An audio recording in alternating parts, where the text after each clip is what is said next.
저는 양성 과정 중에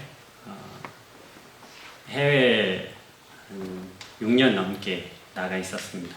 그래서 한국에 돌아온 지는 한 1년 정도밖에 되지 않았는데, 그 동안에 뭐 이렇게 유행하는 거라든지 이렇게 특히 청년들 사이에서 이렇게 오고 가는 말이 많이 달라져 있더라고요. 그래서 특히 요즘에 청년들하고 같이 이렇게 이야기하다 보면 큰 그림이라는 이야기를 이렇게 많이 합니다. 무슨 뜻인고 하니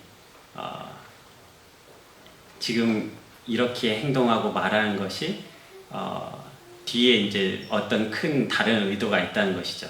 넓게 봐서 지금 뭐 작전상 일부 후퇴라든지 뭐 이런 식의 의미입니다. 그래서 어떤 계획적으로 지금 이러한 말과 행동을 한다는 것이죠.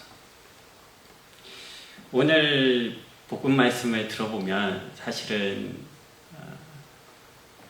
논리적인 연결성은 굉장히 찾아보기 어렵습니다. 두 가지 이야기 사이에. 그렇지만 사실은 이거 두 개가 전부 다 같은 뿌리에서 나온 것이죠. 예수님의 큰 그림에서 나온 것입니다. 사도들이 저희에게 믿음을 더해 주십시오 하고 붙자 예수님께서 아주 작은 믿음만 있어도 못할 것이 없다고 말씀하십니다. 믿음에 대한 태도, 그리고 그 밑에 깔려있는 어떤 그 당시의 보편적인 인식, 사실은 지금도 우리가 갖고 있는 인식, 뭔가 하니 내가 잘하면 하나님이 상을 주고 내가 못하면 하나님이 벌을 주신다 라는 것입니다. 우리가 흔히 갖고 있는 권선징악의 아주 틀이죠. 이 권선징악의 틀 속에는 사실은 굉장히 하나님과의 관계가 계약적인 관계. 물론 우리는 하나님과 계약을 맺고 있습니다. 근데 사실은 계약의 관계 이전에 나와 하나님과의 관계는 단순히 문서상에 이렇게 서명하는, 이걸 지키고 이걸 하면 내가 이걸 주고 내가 이걸 받고 내가 하나님께 이걸 주고 받고 give and take 하는 관계 이전에 우리는 하나라는 것을 잊고 있다는 것이죠. 내가 어디서 왔는지. 그래서 여기에서 믿음이라는 것은 사실은 너희에게 달려있지 않다는 이야기이기도 합니다. 제자들은 내가 믿음을 더해서 그만큼 많은 믿음이 있으면 하나님께 칭찬을 받고 하나님의 중요한 사람이 되고 하나님의 일을 더, 복음을 더 잘 전파하고 그럴 수 있을 것이라고 생각하고 이렇게 청합니다. 근데 사실 믿음이라는 것은 내가 갖고 있는 것이 아니죠. 어떤 순간순간마다 우리가 어떤 선택을 할 때 우리는 우리가 갖고 있는 지성을 다해서 합리적으로 따져보고 옳다고 생각하는 것에 확신이 든 상태에서 이제 선택을 합니다. 뭐 확신이 완전히 없다 하더라도 내가 어느 정도 거기에 믿음을 주고 선택을 하는 것이죠. 근데 그 믿음이 어디에서 오는가? 나한테 있지 않습니다. 물론 내가 만들어내고 내가 확신이 있다 하고 착각할 수 있지만 그것은 선택을 한 뒤에 나의 반응에서 분명히 나타나죠. 불안하거나 왠지 내가 이게 선택을 잘한 것인가 계속해서 되묻기 시작하고 그렇습니다. 그래서 믿음이라는 것은 흔히들 이야기하듯이 양의 문제가 아니라 그 순간에 있느냐 없느냐의 문제죠. 그리고 믿음조차도 우리에게 있어서는, 우리 신앙인에게 있어서는 하나의 은사라는 것입니다. 그래서 그 뒤에 예수님께서는 계속해서 겸손함에 대해서 말씀하십니다. 당연한 것.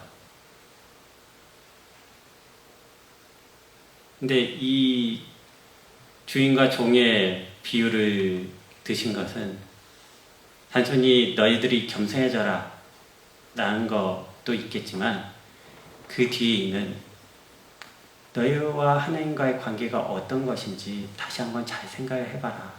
단순히 그러한 계약 관계인지 아니면 정말로 하나로 묶여있는 관계인지. 복음에서 예수님께서 계속 주인과 종의 비유를 드신 것은 실제로도 우리가 그렇게 하느님을 섬겨야 하기 때문이기도 하지만 보다 더 근본적인 것은 하나님과 우리의 관계가 주인과 종의 관계처럼 계약 관계가 아니라, 종은 계약으로 맺어진 관계가 아니죠. 주인의 소유물입니다. 주인의 것입니다. 한마디로 말해서 우리는 하느님의 것입니다 라고 이야기를 하는 것이죠. 사실 하느님과의 관계를 비유하는 여러 가지 말들이 있습니다. 요한복음에서는 나는 이제 종이라 부르지 않고 친구라 하겠다 합니다. 그리고 어떨 때는 멀리서 아들을 기다리는 아버지의 모습으로 하느님을 우리에게 알려주십니다.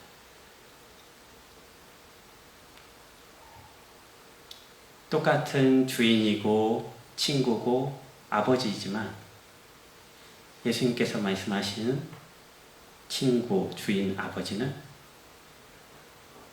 루카복음 12장에서도 얘기하듯이 깨어있는 종에게 식탁을 차려주고 옆에서 시중을 두는 주인. 오늘 복음 말씀하고는 굉장히 대조된다고 느껴지죠. 그렇지만 같은 복음 안에 이러한 이야기가 있습니다. 종한테 시중을 들어주는 주인, 그리고 친구를 위해 목숨을 내놓는 친구, 그리고 먼 곳에서 계속 애타게 기다리는 아빠, 엄마. 단순히 그냥 아빠, 엄마, 친구, 주인이 아니라 예수님께서는 계속해서 이 큰 그림을 우리에게 주십니다. 그래서 오늘 복음 말씀에서 우리가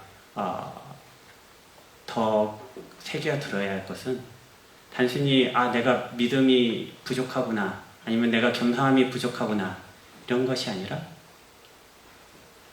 예수님이 지금 나에게 이러한 하느님의 모습을 그려주시는구나 라는 것입니다. 어떻게 보면 우리는 그러한 유혹에 쉽게 빠질 수 있습니다. 당시에 율법학자들, 바리사이파 사람들은 우리가 잘 알고 있듯이 율법을 잘 지켜야만 하느님 품에 안길 수 있다고 생각을 했습니다.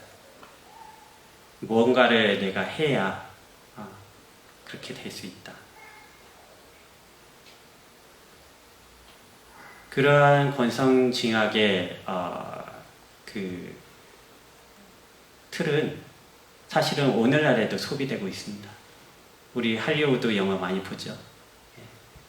할리우드 영화가 나쁘다는 것이 아니라 사실은 우리의 계속된 그러한 욕망이 투영되고 있습니다. 그것에 대한 비평은 아주 오래전부터 나왔기 때문에 잘 알고 계시리라 생각합니다.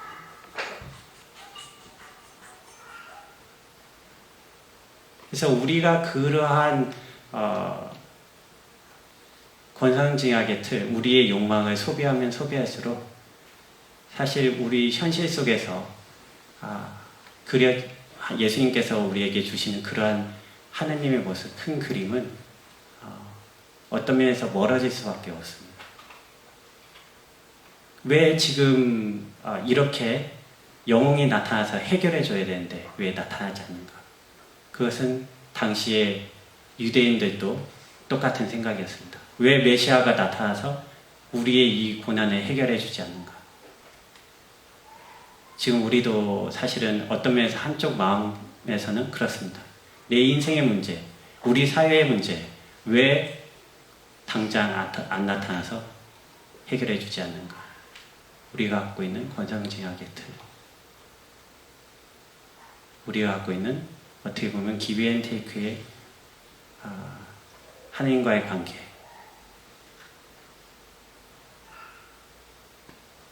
그래서 오늘 일독서에 보시면 바로 그 내용이죠. 언제까지 이래야 됩니까? 하나님께서 그러십니다. 너는 기다려라. 그것은 오고야 만다. 나의 때에 온다. 그리고 이독서에서도 이어서 이런 이야기를 합니다. 그러한 영을 경계하라는 것이죠. 이것은 어떻게 보면은 오늘 이독서에서 말하는 비겁함일 수도 있겠습니다. 한편으로는 내가 생각하는 하나님, 내가 생각하는 그러한 정의, 그런 것들을 마음에 두고 있으면서 나와서 나는 당신을 믿습니다 하고 고백하는, 어떻게 보면 우리는 그러한 비겁함의 영에 휘둘릴 때가 많습니다. 하지만 오늘 바오로 사도는 우리에게 우리가 받은 영이 원래 무엇인가를 깨우쳐주고 있습니다. 그리고 수시로 감상을 하죠. 그리고 집에 오는 사람들한테 자랑도 합니다.